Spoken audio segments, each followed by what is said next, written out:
The book I chose for this project is the book about Moomin, Mimble, and Little My. Here's little Moomin Troll, none other, hurrying home with milk for mother. Quick, Moomin Troll, it's nearly night. Run home while there's a bit of light.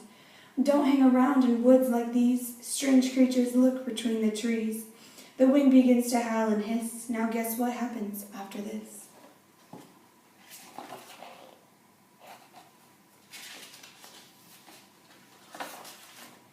Beyond the forest, bathed in light, the air tastes fresh, the grass glows bright.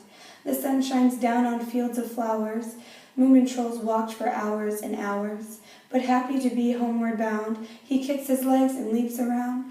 He sees a shape, a house, his own. How very tall the chimney's grown. When yesterday the roof was flat, well, guess what happened after that?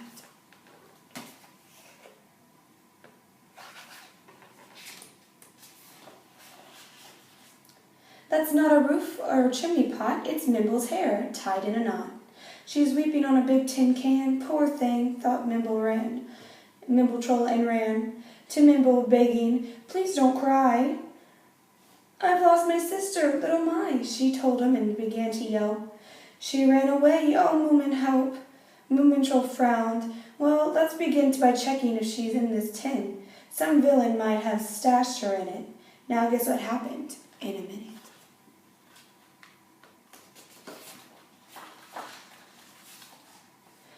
They crawl out of the other side, next to a river deep and wide, where Gafsy with her gruesome hair gives them a mean and chilling stare, and growls, you fools, I'll make you wish you'd stayed at home, now let me fish.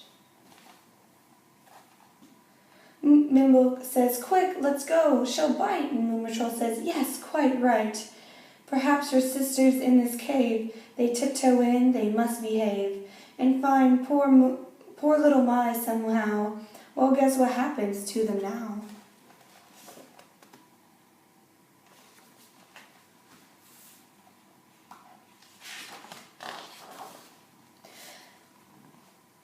Among the boulders piled up high, there is no sign of Little My. They search and search, but find no trace. The bitter wind whips Mimble's face. Moomin Troll feels extremely glum. He wants his home, his bed, his mom. Where is the warm and sunny day? Then guess what happened right away?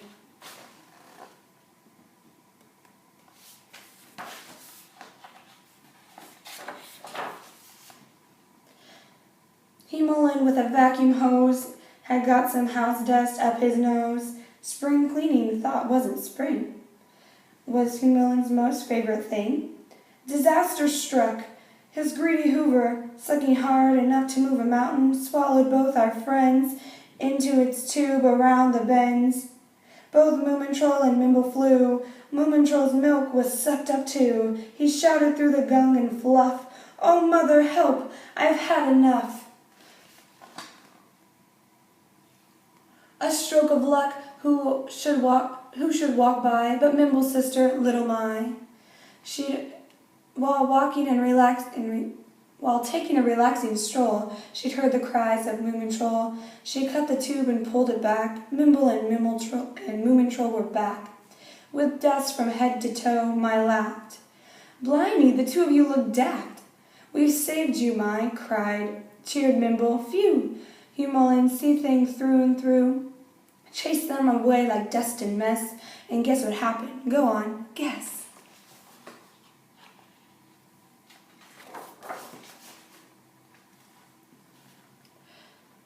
They landed. It was quite amusing, where a Philionk wasn't snoozing. Oh, look, said My, what's this red hat? It's Philionk's. You've squashed her flat, cried Mimble. Look, she's in a rage. Philionk howled and split this page. I think the Philionk escaped here through this Philionk-shaped hole, Mimble said. That was her route. So they set off in hot pursuit to where a new adventure beckoned. Now guess what happened in a second.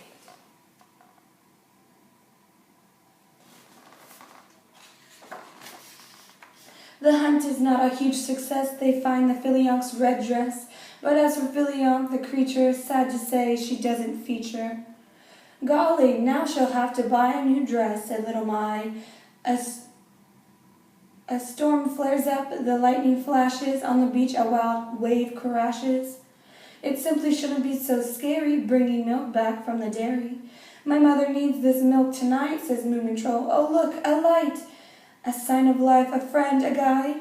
Now guess what happens? You decide.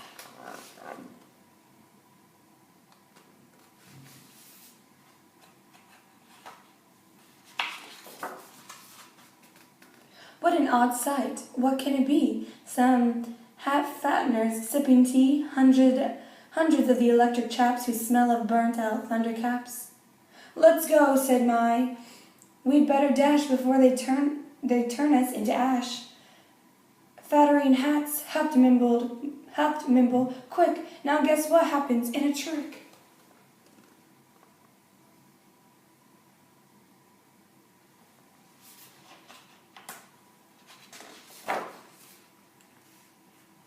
Millions of sopping raindrops fall, they get a soaking one and all, except for little Mai, quite jolly, under her lovely brolly. The ground already rather wet from Mimble's tears gets wetter yet. Moomin Troll cries, we need dry land. Wait, here's someone to lend a hand. On the horizon 2 big ears, and in between the sun appears. Our friend will soon be found, not lost. Now guess what happens? Fingers crossed.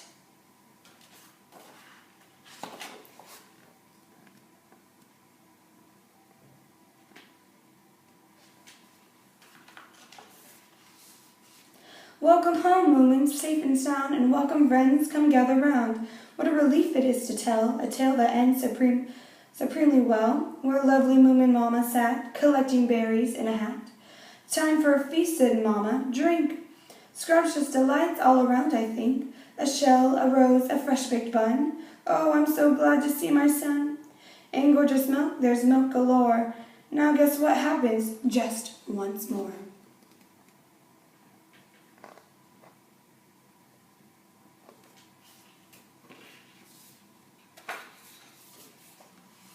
Yuck! All the milk's turned sour and cheesy. Mama says, never mind, it's easy. Now we've all got a great excuse for drinking sweet pink berry juice. Now, the reason I chose this book is because, one, I am in Finland, and two, it reminded me, and there's not a lot of English books, and two, it reminded me of Dr. Seuss. So I feel this diversity is that people all over the world have something very childlike, the same like everywhere. So Dr. Seuss is very big in the United States. But however, I found that Moomin, this guy right here, he is everywhere in Finland, also in all the Nordic areas and in England. Everyone is obsessed. So I feel is that it's so diverse to know that there is a writer that writes just like someone else and that kids love and that they can find common ground. So it's just very, it rhymes a lot and it's just all happy and the pictures are just crazy. So it really does remind me of Dr. Seuss. And I feel that when I read this to children, I'd ask them, be like, so what does this remind you of? And they'd be like, now tell me, like, so children basically are the same all over the world. They love this kind of stuff. And we would just discuss about similarities that we have with all kinds of places from all over the world. Maybe say, oh, do you have something similar that you read? If a child is not even from the States, is there a book that you really like to read? What do your parents read you? And stuff like that. And I think this could really get kids talking because it's not only like so cute, it actually brings a good message and the pictures are just adorable and I love them and I'm really glad I got to read this book. Thank you.